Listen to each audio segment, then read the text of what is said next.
Alors ce 21 octobre, je reçois après Yves Gaudin ce matin, cet après-midi, c'est le même jour d'enregistrement, Alain Bagnoud. En fait, je fais un numéro d'équilibriste parce que quand je lui ai demandé, après la lecture de deux livres dont nous avons parlé tout à l'heure, cette interview, il m'a dit je vais être sérieux pendant 10 minutes et après, ça sera une grande partie de déconnade. Ce à quoi je lui ai répondu que Wolinski, il disait que la chose qu'il préférait dans la vie, c'était de déconner avec des gens pas cons. Alors, on va essayer de déconner intelligemment et de voir ce qui va se passer.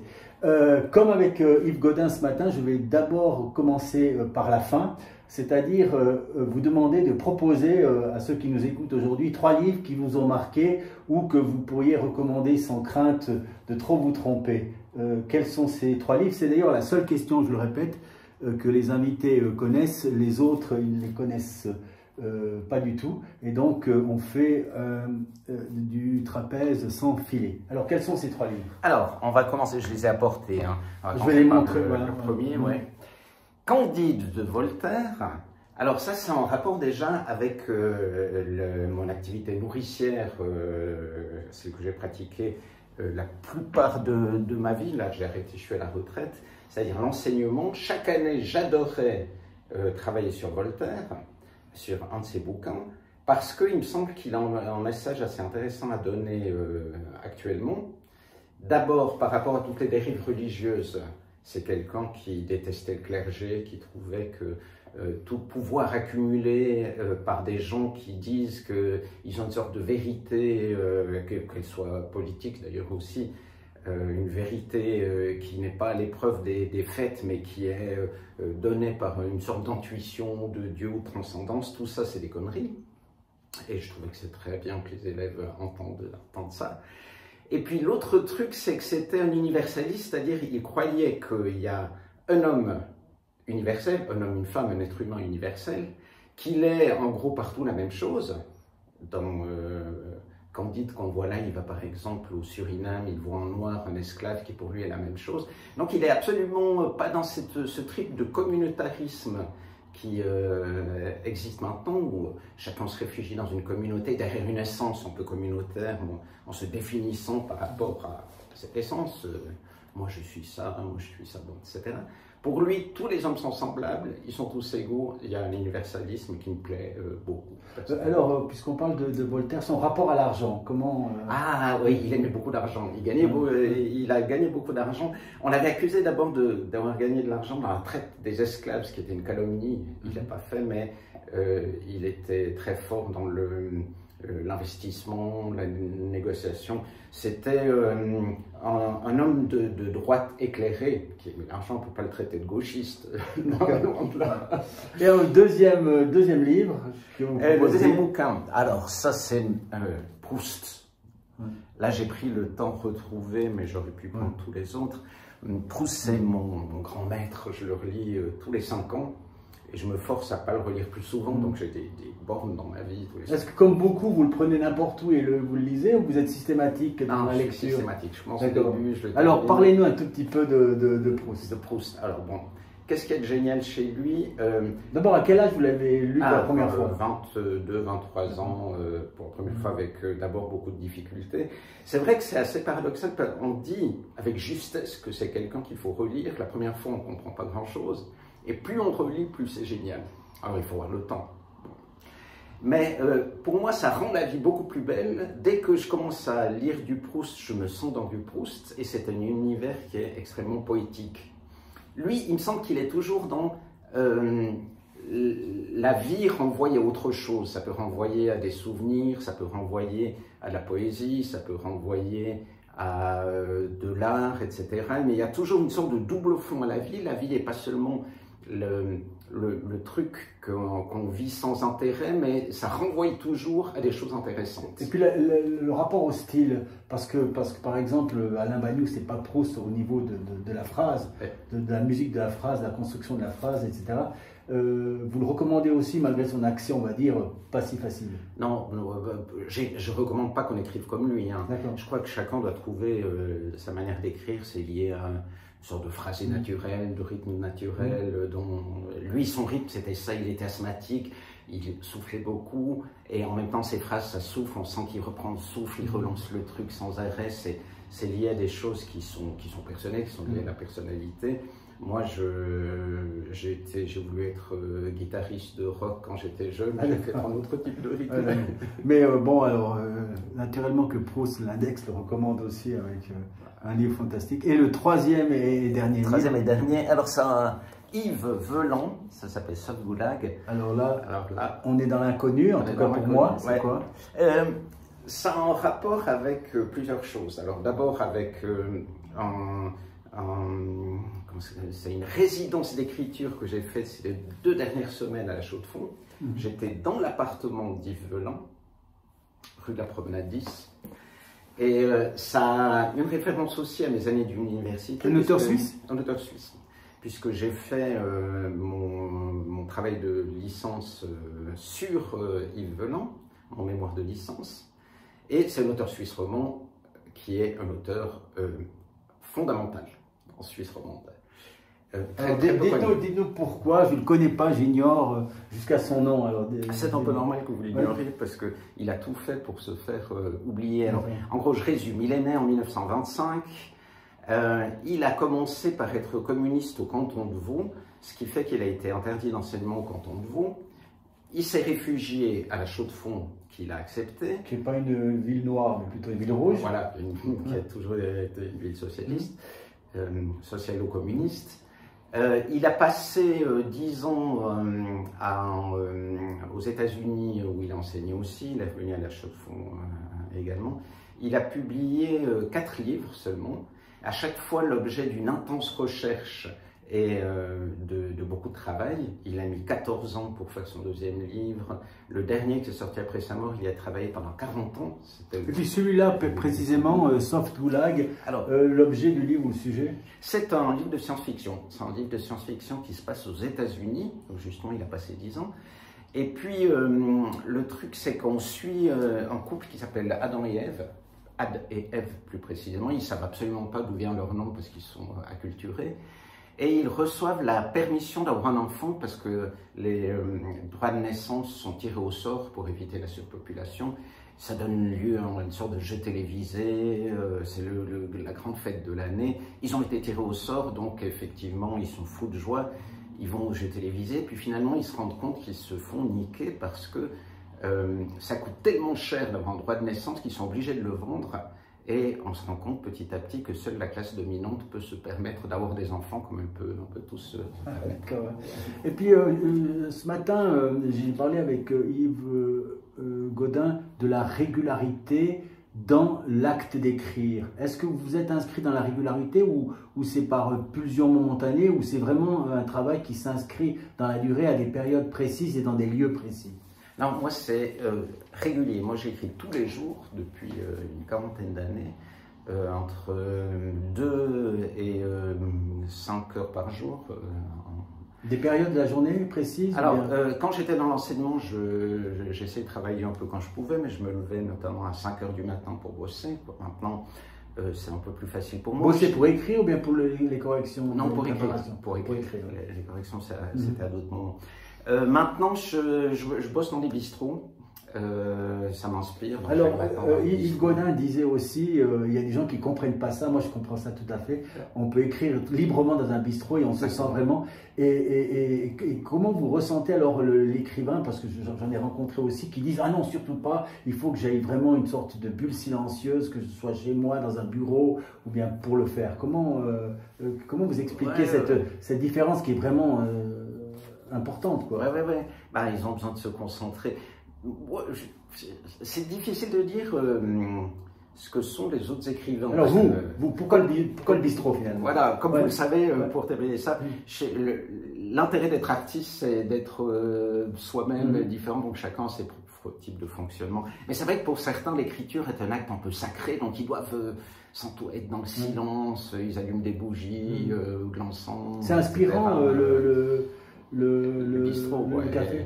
Il y avait, je crois, comment il s'appelait, Aldas, qui a écrit beaucoup. Et lui, il était, je crois, à Carreau. Il expliquait vraiment, il avait en quelque sorte enfin, il était animé par l'imagination qu'il recevait dans ces lieux publics. Ouais, c'est ça. Moi, je lève la tête, je vois les gens, ça m'aide Et puis, ça m'aide à me concentrer, parce que si je reste chez moi, je suis sur Internet, je vais voir Facebook, un petit truc, puis 3 heures plus tard, je me rends compte que j'ai rien foutu, quoi. Tandis qu'au café, je me sens obligé de travailler parce que je vois les gens qui sont autour, et je dois me donner une apparence très sérieuse. Je me dis, je vais faire un peu mon auteur. Il y a une chose aussi dont on a parlé, je pense que c'est de...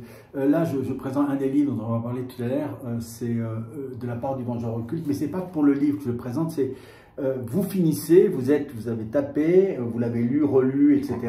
Il est à vous. Est-ce que vous avez des premiers lecteurs qui le testent, entre guillemets, ou bien votre expérience fait que finalement vous avez une certaine, disons, un certain jugement reculé sur vous-même qui exclut cette partie en quelque sorte?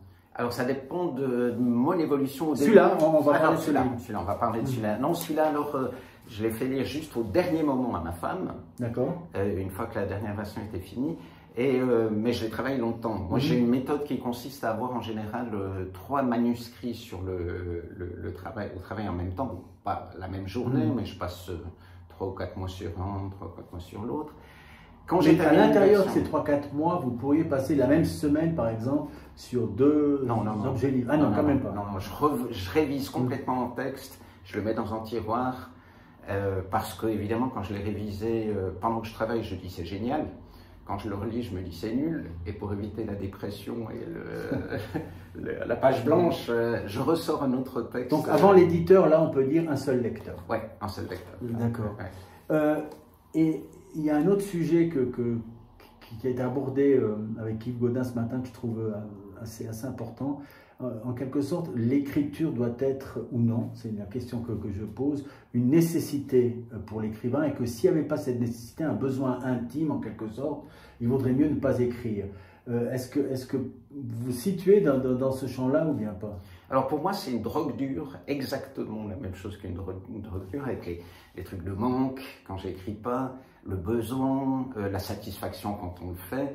Et puis ça vient avec l'habitude, l'écriture. Mais évidemment, si j'écris pas dans une journée, je suis très mal. J'ai l'impression d'avoir perdu mon temps, d'avoir rien foutu. Par contre, si j'ai travaillé, je suis satisfait, je peux attendre la prochaine dose le lendemain. Donc là, on est dans l'addiction, dans le besoin instinctuel en quelque sorte. Exactement, on est dans et on l'acquiert quand ça alors? Je pense que c'est petit à petit par l'habitude. Moi au départ, quand j'ai commencé à écrire à 20 ans, ce que je voulais c'était être riche, célèbre et avoir des femmes. Et puis ça n'arrive pas tout seul, ça arrive même assez difficilement quand on est un auteur suisse roman. Donc, du coup, j'ai pris l'habitude de travailler et finalement, le travail est devenu la satisfaction en soi, c'est-à-dire, évidemment, ce qui est le plus important, c'est l'écriture. Si j'avais voulu uniquement la gloire, l'argent et les femmes, j'aurais arrêté assez rapidement. Donc, petit à petit, l'écriture devient ce qui est le plus important. La satisfaction de l'écriture, c'est ce qui sert de moteur, en fait. Il y a, on va dire... On dit qu'il y a une sorte de trace ADN de l'écrivain.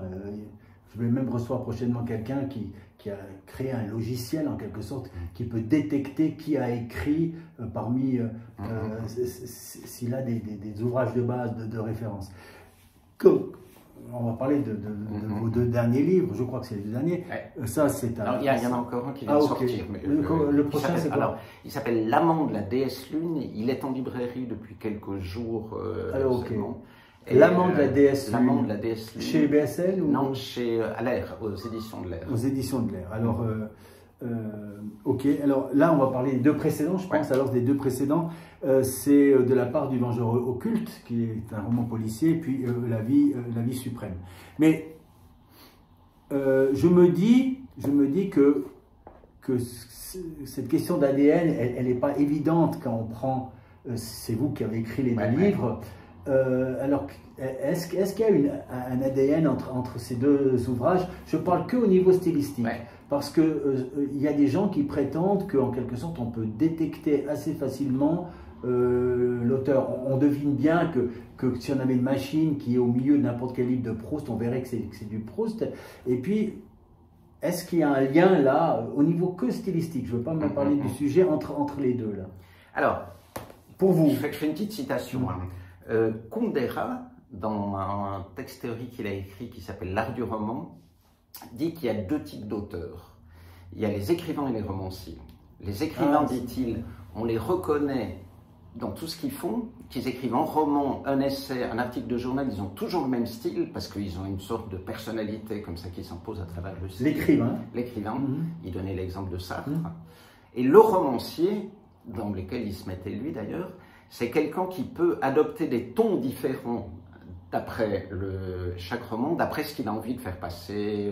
Donc il crée des œuvres un peu comme, si vous voulez, un sculpteur, quoi, quelque chose comme ça. Et moi je suis plutôt un romancier. C'est-à-dire que je choisis pour chaque livre un ton qui me semble important. C'est d'ailleurs l'essentiel du boulot, à mon avis. Après, c'est du travail intéressant, mais commencer un livre et trouver le bon ton sur les premières pages, c'est ce que je trouve le plus difficile. Alors j'ai eu la chance dernièrement de parler un quart d'heure avec Pierre Assouline, et qui fait, lui, il avait donné préalablement une conférence d'ailleurs, il fait une grande distinction effectivement entre le romancier et l'écrivain. Et quand je lui ai demandé quelle est la distinction, alors lui il était beaucoup plus carré, il disait le romancier il n'écrit que des romans.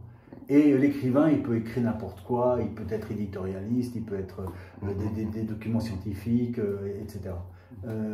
Là, vous faites une petite nuance, ou bien vous, c'est au niveau du ton et du style, en fait. Il faut du ton et du style, effectivement, mais moi j'ai écrit 2 essais, mais c'est des romans, en fait.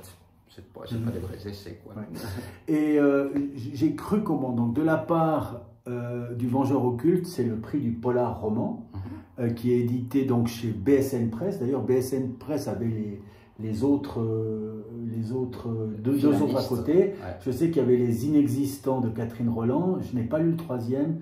Elle m'excusera, c'est une dame. Marie-Christine Horn. Marie-Christine Horn. J'ai oublié le nom. Dans les temps de soufre et de feu. Voilà, exactement. C'était donc 3 auteurs de chez BSN Press. Et puis, le bouquin gagnant, c'est celui de Alain Bagnou. Alors, je crois que ça, c'est votre premier polar. Hein. Ouais, alors, comment on vient d'abord au polar après avoir écrit toute une série de livres qui n'étaient pas du tout dans ce registre? Déjà parce qu'on a envie, j'imagine, d'écrire un polar. Moi, je suis un grand lecteur de polar, ça fait des années que j'essaie d'en écrire un.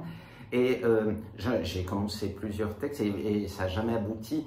Et c'est exactement ce que je vous ai dit avant, c'est à cause du ton. Je n'arrivais pas à trouver un ton qui soit un ton valable pour le polar.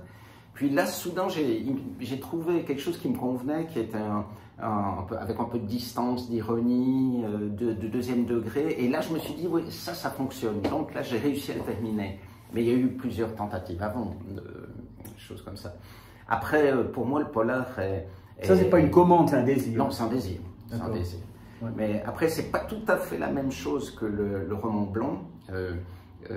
Là aussi, je peux citer Proust et Balzac, je les cite sans arrêt, mais c'est des auteurs de référence. Donc, pour moi, le polar est plutôt du côté de Balzac. C'est un narrateur qui est omniscient, qui est un peu au-dessus de ses personnages, qui connaît tout et puis qui les voit d'en haut. Tandis que le roman blanc traditionnel, c'est plutôt du côté de Proust, c'est-à-dire un narrateur qui est beaucoup plus proche de ses personnages. Des fois, il s'identifie à eux quand il dit « je », des fois pas, mais il reste quand même très très proche de ses personnages, contrairement au polar. Ok, on ne peut pas spoiler ce qu'est de la part du Vengeur occulte, parce que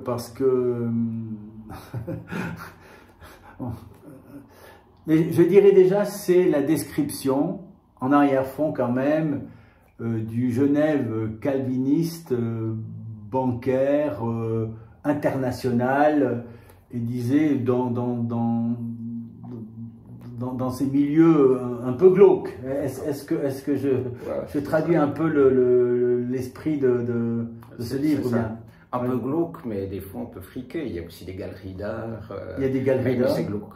Mais l'arrière-fond est glauque. Mais les galeries d'art, on dirait qu'elles sont construites, établies, pas tellement pour les pièces que pour faire circuler de manière un peu souterraine l'argent, on va dire ça comme ça. Des machines à laver d'argent et notamment d'argent russe, ce qui était le cas d'après, bon, je connais les galeristes, je connais un peu le milieu, j'avais fait l'histoire de l'art, j'ai des amis artistes et galeristes. Certaines galeries, dont je ne citerai pas le nom, fonctionnaient un peu comme ça à Genève, c'est-à-dire c'était des machines à laver pour notamment l'argent russe. Oui. Et puis il y a une caractéristique, là je joue au hasard le livre, vraiment au hasard, il y a une caractéristique, c'est que chaque chapitre commence par une question. Alors ici par exemple, doit-on se mettre à boire avant midi? Comment vous est venu on va dire, ces injonctions? Je vais peut-être en lire une autre pour que le lecteur comprenne. Les communistes sont-ils de bons cinéastes? Donc on voit bien que ça ne va pas approfondir le roman, c'est pas la clé de l'énigme non plus, on peut le dire. Et comment cette idée a surgi en quelque sorte de titrer chaque chapitre de manière un peu déjantée, on va dire. Alors c'était en lisant un blog que je peux citer, c'était un blog sur Libération qui s'appelle Les 400 Q. D'accord.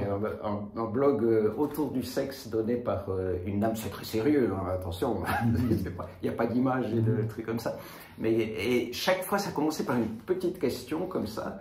Et puis, en lisant ces questions, la suite de ces questions de ce blog, j'ai trouvé très rigolo parce que c'est des questions du genre les godemichés doivent-ils être remboursés par la sécurité sociale ou des choses comme ça. Donc j'ai trouvé très marrant comme type de question. Je me suis dit, mais ça pourrait être pas mal être introduit. Oui, mais il y a quand même des questions assez sérieuses parce que, par exemple, l'avenir du théâtre est-il dans l'indigence? Ça pourrait être un titre de dissertation, là, pour un professeur de français. C'est vrai. Quelle est la réponse? Est-ce que le théâtre, l'avenir, c'est dans l'indigence? Ah bon, là, là, c'est par rapport plutôt à un personnage qu'on retrouve et qui est indigent et qui a travaillé dans le théâtre. Mais l'avenir du théâtre n'est bien sûr pas dans l'indigence, mais dans la richesse culturelle en tout cas. Et puis alors, pour bien comprendre, parce que pour appâter le lecteur, on va dire, s'amuse-t-on dans les soirées sans drogue? Alors, si vous voulez, ça donne envie de lire le chapitre après, et on se dit comment l'écrivain, il va nous mener dans cette soirée sans drogue. Et peut-être qu'il n'y aura pas de soirée sans drogue, mais peu importe. Puis alors, on va dire, l'exploit, j'en ai lu quelques-uns, je suis aussi un grand lecteur de romans policiers, mais l'un des exploits d'Alain Bagnoud dans ce livre, c'est en quelque sorte de nous révéler l'énigme finale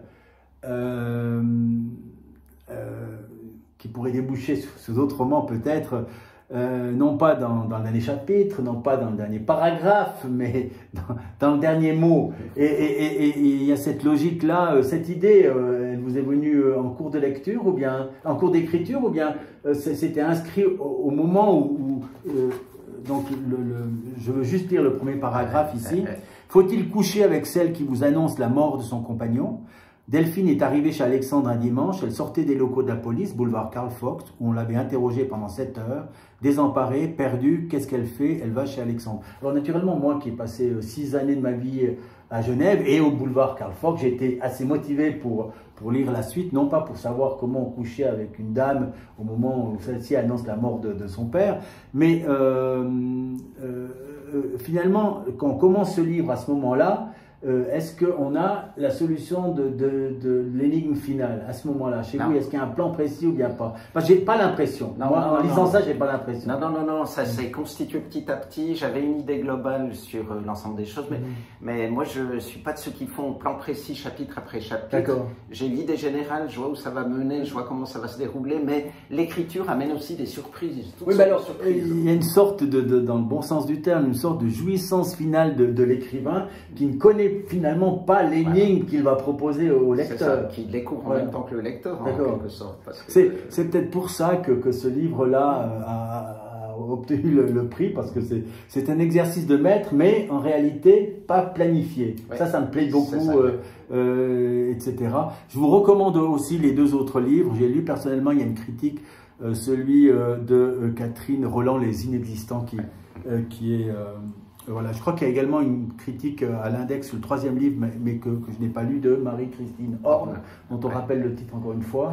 Dans les tons de feu et de soufre. Voilà. Dans les tons de feu et de soufre. Et puis alors, il y a ce livre, je remonte, La vie suprême de Alain Bagnoud. J'étais à la librairie à la Liseuse, où nous nous sommes rencontrés la première fois. Vous signez, je pense, pour le policier. Voilà. Et l'un de vos fans circulait dedans, et puis il venait acheter en fait le dernier, et puis je lui ai dit, mais lequel vous me conseillez? Il m'a dit, il faut absolument lire ce petit bijou, je le remonte, ce petit bijou. Enfin, ce petit bijou, je ne sais pas si ce livre va être aimé par les amis de Farinet, par l'ancien journaliste Tur, etc. Ils ne m'ont pas tenu au courant de leur admiration. Non, parce qu'en quelque sorte, on s'attaque un tout petit peu, mais c'est pas pour ça que je conseille la lecture de ce livre, on s'attaque un tout petit peu au mythe de Farinet, qui est plus qu'un méchant coquin dans ce livre. Oui, c'est un délinquant, mais ça se base sur des documents historiques. Je n'ai pas fait de recherche moi-même, il y a des textes d'André Donnet, ancien archiviste cantonal, d'autres personnes dont le nom m'échappe actuellement, qui ont travaillé sur Farinet, qui ont vraiment sorti le personnage, ce qu'il était réellement, c'est-à-dire un petit délinquant sans grande envergure. Mais quand on a fait une sorte de sang après. Je dirais oui, après il y a eu le mythe Farinet, etc. Mais ce qui est déplaisant pour les amis de Farinet, je dirais, c'est surtout sa nature par rapport à ses amis coquins. J'ai envie de dire, il est pas, on va dire qu'il n'est pas une fidélité, je parle même pas du côté féminin, mais il n'est même pas une fidélité en amitié très féroce. Hein. Non, mais ça c'est historique, on a des pièces de procès dans lesquelles on voit qu'il dénonce ses complices, donc voilà, c'est pas la loi de la mafia, la loi du silence et de la complicité, il voulait s'en tirer. Donc entre ces deux livres, il y a encore une grande différence, il y a de la recherche ici et là moins, parce que c'est plus intuitif. Et la recherche, ça veut dire quoi dans le cas de Farinet? J'ai lu simplement les textes dont je faisais référence, qui sont dans les archives valaisannes, justement, d'André Donnet et de Daniel Alletz-Wissig, notamment, qui sont deux historiens qui ont beaucoup travaillé sur Farinet. Il y a les pièces des procès, il y a ces lettres, les lettres de Farinet écrites à son frère adultérant, qui s'appelle, je ne sais plus comment, mais enfin, voilà, dans lequel il explique des choses. Donc on voit assez bien se dessiner le personnage tel qu'il était réellement, pour qui d'ailleurs j'ai de la sympathie. Alors je ne l'épargne peut-être pas dans ce livre-là, mais c'est un type qui a essayé de s'en tirer. Il venait d'une famille misérable, il n'avait aucune possibilité de s'en sortir. Il est devenu délinquant parce qu'il n'avait pas tellement le choix. Oui. Le personnage qui m'a touché finalement dans ce livre, j'ai vu qu'il se prénommait Stéphane, mais son prénom apparaît une seule fois, c'est à la première page. Hein. Après, vous l'appelez Bess. Comment vous le décririez à celui qui n'a pas encore parcouru ce livre? Alors, qui est Bess? C'est un type double. Bess, d'ailleurs, le nom signifie double. Besso, tous ces noms de montagnes qui s'appellent Bess, ils ont deux sommets. Alors lui, d'un côté, c'est un bon garçon qui adhère à tous les mythes du village dans lequel il est. Il veut être gentil, il veut réussir, etc. Mais il voit que, mal placé comme il est, ça ne va pas se passer. Il a une deuxième personnalité où il va essayer de s'en sortir grâce à Farinet. C'est lui-même qui va courir après Farinet quand il le voit apparaître, pour essayer d'avoir une meilleure vie. Donc il va être double, il va avoir une activité le jour, une autre la nuit. Mais au fur et à mesure de l'évolution de ce livre, la valeur morale, indépendamment de ses activités un peu illicites, etc., mais la valeur morale du personnage, il est d'une autre trempe que Farinet se baisse. Parce que lorsqu'on l'accompagne vers la fin, on se dit, nom d'une pipe, il a eu ce destin, mais quand même, il l'a pris en main de manière active, etc. Et d'un certain côté, c'est remarquable. Voilà, c'est ça le sens du livre. C'est qu'au départ, il rêve d'autre chose, il ne sait pas très bien quoi, il pense que c'est l'argent, mais ce n'est pas l'argent, il rêve d'une autre vie, et il se rend compte finalement que la vie idéale dont il rêve, ça ne fonctionne pas. Ce qu'il faut, c'est s'emparer de sa propre vie, et l'assumer et puis tâcher d'en tirer le meilleur possible, le plus possible. Donc à la fin, il termine autonome, le plus autonome possible, et satisfait de l'existence qu'il mène parce qu'il l'assume, même s'il essaie de la changer un peu. Oui, mais finalement, il a été actif dans ce qu'il a subi. Exactement. Il a subi, mais en même temps, il est actif. Il a réussi à gérer ces deux aspects de manière assez spectaculaire, finalement. Exactement. Par rapport à son destin. Ouais. Là, je veux juste lire un passage. Hein. Mais la femme de Jules était une maigre rechignée, celle d'Isidore vieille, sans dents, qu'il aurait voulu, et les jeunes associés étaient tous célibataires. Farinet avait bien demandé plusieurs fois à Bess, en causant dans les soirées où lui apportait les vivres, de parler des jolies dames du village. Il était revenu sur Laurence, la déshonorée. « Tu devrais l'amener. » Il rigolait, avait pensé Bess, qui avait répandu avec ses moqueries impudiques que les hommes se disent entre eux quand ils sont seuls. Mais jamais il n'avait imaginé que Farinet lui demandait vraiment de la faire venir, sans vergogne, en vue de ça, directement. Ça a été aussi choisi au hasard, mais ça représente assez bien le livre, le fond du livre, etc. Voilà. J'insiste, c'est vrai que j'ai écrit un article très louangeur là-dedans, mais je l'assume vraiment parce que c'est un livre qui m'a vraiment touché. Je ne sais pas pourquoi, parce que en quelque sorte aussi, c'est le village valaisan qui ressurgit, que je ne connais pas, qui n'est pas mien parce que je suis quelqu'un de la ville, mais j'avais pas connaissance, je ne sais pas quelle presse vous avez eu à l'époque, etc. Mais franchement, je crois que moi je recommande spécialement à tous les Valaisans de lire ça, parce qu'il y a quelque chose de notre âme qui est là-dedans, même pour nous, habitants des villes, et puis peut-être au niveau des caractères des gens et de leur lutte, et puis aussi de leur côté assez sombre et maquignon, parce que finalement Bess a aussi ce côté maquignon. Farinet, on ne le présente pas. Les gens du village aussi, etc. Les clans, mais est-ce que c'est un livre dont vous êtes plus ou moins fier que les autres, ou vous les mettez tous à égalité de qualité, je veux dire? Après, d'après le retard, bon, il a très bien marché. Il a eu un prix, le prix Édouard Rod, qui est un prix. Ah, d'accord. C'est quoi ça? C'est un prix qui avait été institué par Jacques Chesset et qui est un prix vaudois. Prix Goncourt avec l'Ogre. Voilà. Et puis, non, pour répondre à votre question. Après, oui, il y a des livres que je préfère à d'autres aussi dans le passé, mais en fait, moi je suis plutôt dans l'écriture du suivant, c'est ça qui m'intéresse, c'est ça qui me fascine. Une fois que le livre est paru, je me dis, bon, j'ai fait de mon mieux. Il y a certains qui sont mieux réussis que d'autres. Celui-là, effectivement, je trouve qu'il a réussi, j'en suis très satisfait.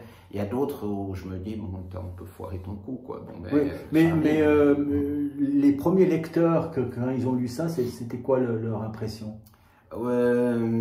C'était donc ma femme et mon éditeur qui l'a lu, et lui il a tout de suite eu une très bonne impression. Il m'a dit que ça marche.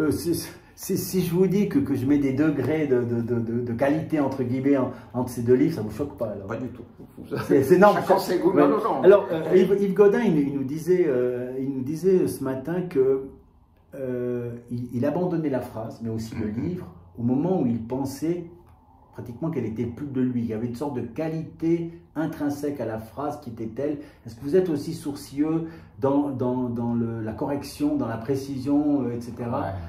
Ou bien il y a le G, et puis vous dites que le G, c'est une pulsion qui sera suffisante pour exprimer ensuite la qualité? Non, jamais. Moi, je bosse énormément mes livres, à tous les niveaux, la ponctuation, le rythme, la phrase, la construction globale. Donc j'ai travaillé vraiment, je fais vraiment des dizaines de versions à chaque fois.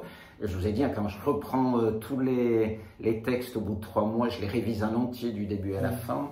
Et puis je cherche à ce qu'il y ait une sorte d'unité. Et c'est vrai que moi je me compare assez en sculpteur. Pour chacun des livres, j'aimerais que la sculpture soit la plus belle possible. Donc, je fais des retouches, je déplace des trucs, je change la position d'un bras je sais pas, j'affine les trucs. Et toutes les sculptures ne sont pas semblables, mais dans chacune, j'essaie qu'à la fin, ce soit le mieux réussi possible.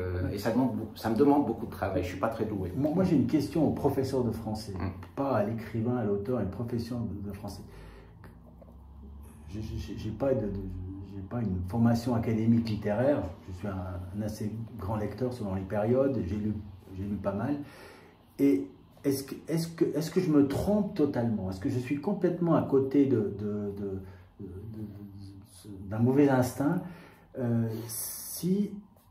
et c'est pas simplement avec le sujet, je parle vraiment au niveau du style, il y a du Ramu là-dedans ou bien? Oui, oui, oui.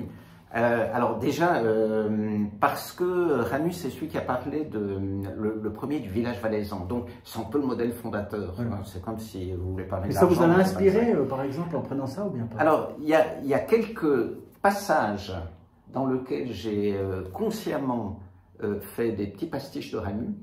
D'accord. Il y a quelques passages, sans doute, où Ramu affleure un peu malgré moi. Maintenant, ce qu'il faut dire aussi, c'est que je me suis inspiré pour l'écriture de ce livre de ma grand-mère. Enfin, on parlait de ton avant. Et je me rappelle toujours très bien la voix de ma grand-mère qui me racontait des histoires. Et pour écrire ce livre, j'avais la voix de ma grand-mère dans l'oreille et j'essayais de m'exprimer comme elle aurait pu s'exprimer elle-même, en changeant un peu les choses, je ne sais pas, en améliorant le vocabulaire, mais en gardant cette sorte de rythme. Et c'est pas étonnant que ça ressemble un peu à Ramu, parce que Ramu procédait de la même manière. Ma grand-mère avait croisé Ramu à Lens, et il ne se connaissait pas, hein, pas du tout, mais Ramu, quand il était venu à Lens, il écoutait ce que disaient les gens, et il essayait ensuite dans ses livres de retrouver ce phrasé paysan qu'il avait utilisé. Il y a vraiment l'esprit qui est là-dedans. Ouais. Sans de nouveau spoiler le livre, mais je crois que finalement, même si on racontait exactement l'histoire, il faudrait le lire tellement. Vous pouvez expliquer peut-être ce rapport qu'il y a de Bess à la femme, à cette femme qu'il aime, et le rapport de cette femme à cet homme qu'elle va suivre, disons, à un moment donné. Bon, Bess déjà ne connaît pas de femme, hein. Il a des petites amourettes, et puis il va entrer en contact avec la réprouvée du village qui est exclue de tout parce qu'elle a fauté avec un homme. C'est ce qu'on comprend, puisque un dimanche à la messe, on voit une fille voilée qui se tient au sommet de l'église, tout le monde commence à chichoter. Et puis, on se rend compte que c'est une fille qui a fauté, et le curé l'a forcée à s'agenouiller devant ce qui n'est pas inventé. Ma mère avait vu ça aussi, elle, quand elle était gosse. C'est un livre qui a un accent de vérité, on le sent très fortement, même dans ses affaires, on va dire, glauques. Là, on peut dire glauques. Exactement, ça a été transmis. Donc, du coup, Bess et cette femme... cette femme qui a vécu en grand amour, Bess et cette femme entrent en contact. Et ce qui va se passer entre eux, c'est pas le même grand amour dont Bess rêve en fait, mais c'est quelque chose de beaucoup plus fraternel, apaisé, avec des relations amoureuses aussi, qui sont une révélation pour Bess qui ne connaissait pas l'amour physique. Ouais. Et puis, alors, quand j'ai été chercher ces deux livres chez moi, par hasard j'en ai trouvé un, je ne sais pas si vous le connaissez, c'est celui que l'Index propose aujourd'hui, c'est Sur la route. J'ai pris celui-là parce que c'est un des livres que j'ai lu 2 fois dans ma vie, que je conseille à tout le monde, mais on est exactement dans le monde opposé de La Vie suprême, on est dans un road movie, je pense qui est très connu, Jack Kerouac avec les beatniks, etc. Et il part dans l'Ouest. Écoutez, un grand merci pour ce moment, Alain Bagnoud, et puis peut-être à la sortie de votre prochain livre, si j'ai l'occasion. Je vous prie de m'excuser, on n'a pas beaucoup déconné, mais les questions étaient bien non, c'était avec plaisir, et puis vraiment un grand plaisir. Et puis j'ai envie de vous dire vraiment sincèrement bravo pour ce livre, ça m'a touché, je sais même pas pourquoi, parce que finalement, effectivement, je pense que les grands livres, il y a la forme et le fond. Et oui, les Valaisans, je regarde les Valaisans, allez acheter La Vie suprême de Alain Bagnoud. Et bon week-end à tous.